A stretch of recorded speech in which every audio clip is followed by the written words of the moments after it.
Hi there, welcome to Nauctis on YouTube.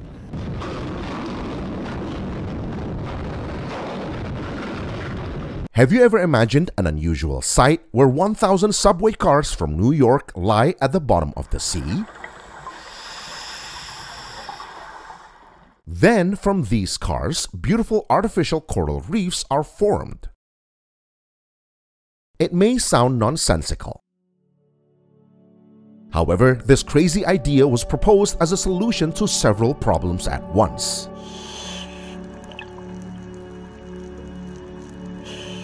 Before we delve further, it's important to note that New York is one of the cities in the United States and is among the most densely populated cities in the world.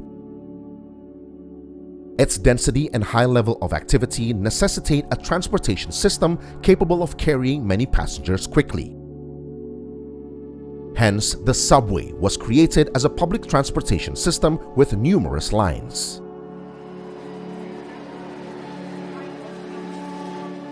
The New York subway itself traverses routes in Manhattan, Brooklyn, Queens, and the Bronx. This public transportation is owned by the New York City government and leased to the New York City Transit Authority, which is an affiliate of the Metropolitan Transportation Authority, or MTA. The New York subway system is one of the oldest public transportation systems in the world, first opened on October 27, 1904. Currently, the New York subway has 472 operating stations.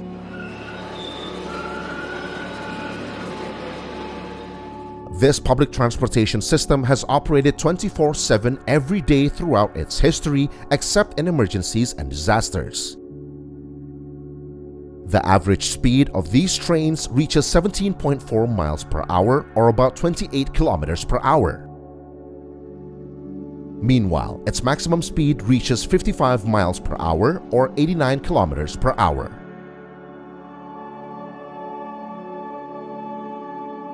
The New York City subway also becomes the busiest rapid transit system in the Western Hemisphere and the 11th busiest rapid transit system in the world. In 2023 alone, it was recorded that the subway had carried 2,027,286,000 passengers. Even on October 29, 2015, more than 6.2 million people rode the subway. This made it the highest daily ridership since ridership has been regularly monitored since 1985.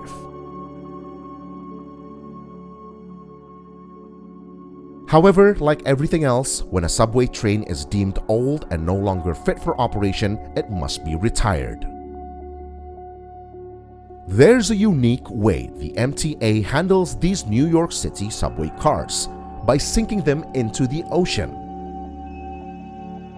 From 2001 to 2010, the MTA sank 2,580 cars to the bottom of the Atlantic Ocean along the coasts of New Jersey, Delaware, Maryland, Virginia, South Carolina, and Georgia.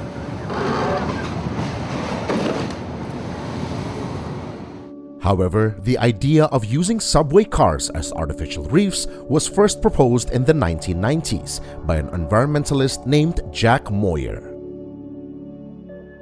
Moyer saw the potential of the sturdy and durable subway car structures, making them suitable as homes for various marine species. Finally, with the support from the MTA and various governmental bodies, the project materialized after a series of negotiations and trials.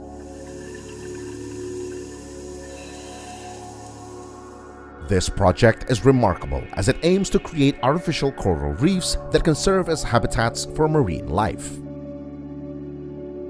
Moreover, it has created new thriving habitats for various marine flora and fauna, such as bass, tuna, mackerel, flounder, tautog, blue mussels, barnacles, anemones, and many more in what used to be barren areas in the ocean. The project has also helped restore marine ecosystems in several areas around the United States, especially in the oceans surrounding New York City.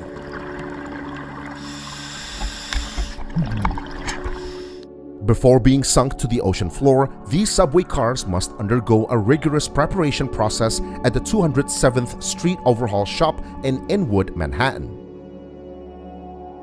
After arriving at the shop, workers remove various components from the cars such as glass, seats, signage boards, wheels, and petroleum products like oil and fuel. This is to prevent them from polluting the marine ecosystem when the cars are placed on the ocean floor.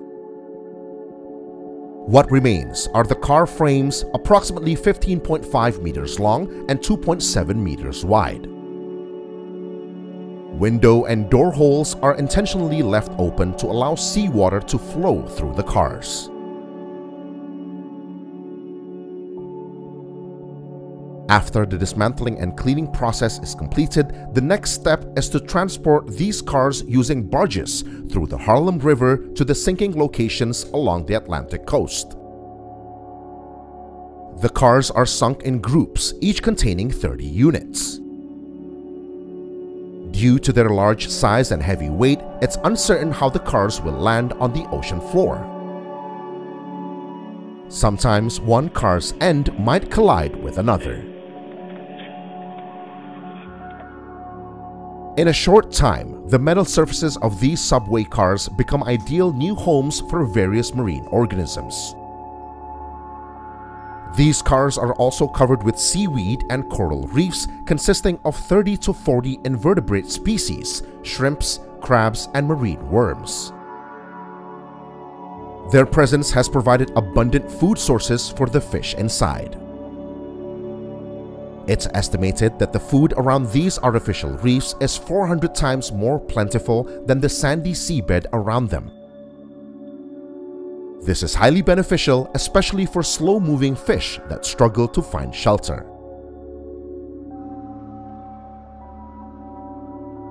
Apart from subway cars, various other objects are also used as artificial reefs on the US East Coast. In Delaware, for example, there are at least 14 artificial reefs scattered in its waters. To build these artificial reefs, the United States has used 89,000 concrete products, 9,000 tons of tire units, 86 military vehicles, and decommissioned ships. Furthermore, one of the best diving spots in the United States is a destroyer ship belonging to the U.S. Navy, the USS Arthur W. Radford. The ship, which had been in operation for nearly 30 years, was sunk in 2011. The sinking project of the 171-meter-long Arthur W. Radford ship was a joint effort among 3 states: Delaware, New Jersey, and Maryland.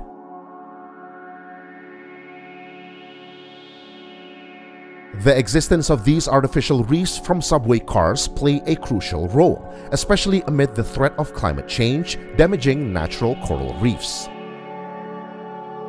Artificial reefs have proven capable of restoring lost habitats, enhancing biodiversity, and supporting conservation efforts.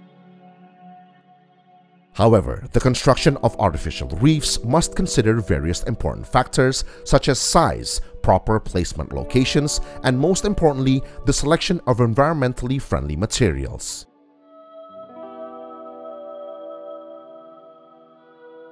The stainless steel New York City subway cars are deemed suitable for long-term use as artificial reefs.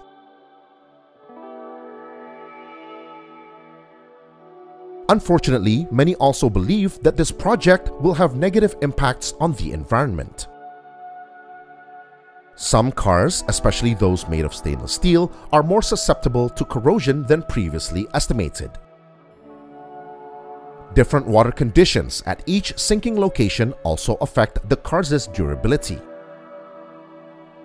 Some experts also warn that contaminated car parts may pollute the marine ecosystem.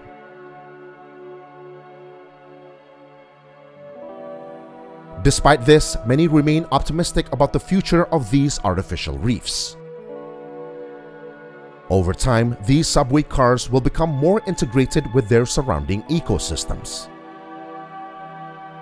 coral reefs and various other marine plants will grow and strengthen the structure, creating a more diverse habitat.